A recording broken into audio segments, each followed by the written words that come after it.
আসসালামু আলাইকুম। Hello everyone. আজকে শেয়ার করব পার্কের স্বাদের সবজি রেসিপি। তো এজন্য আমি এখানে সব ধরনের সবজি নিয়ে নিয়েছি। আমি এখানে ব্যবহার করতেছি মিষ্টি কুমড়া, গাজর, টমেটো, আলু, পেঁপে, মসুরের ডাল, সিম।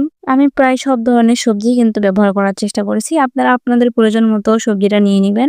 দেন এখানে মসলা দিয়ে দিচ্ছি। প্রথমে দিয়ে দিলাম পেঁয়াজ কুচি, কাঁচামরিচ, তেজপাতা, দারচিনি, এলাচ এবং সাথে দিয়ে দিচ্ছি স্টার মসলা।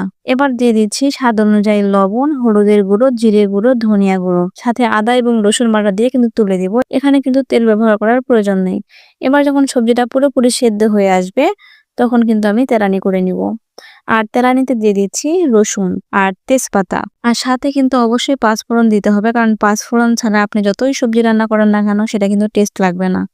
তো তেলানিটা যখন একটু লাল লাল হয়ে আসবে তখন আমি এখানে সবজিগুলো ঢেলে দিচ্ছি। আর একটু নেড়ে চেড়ে নিলেই আজকের রেসিপি রেডি। তো আজকের মতো আল্লাহ হাফেজ, আসসালামু আলাইকুম।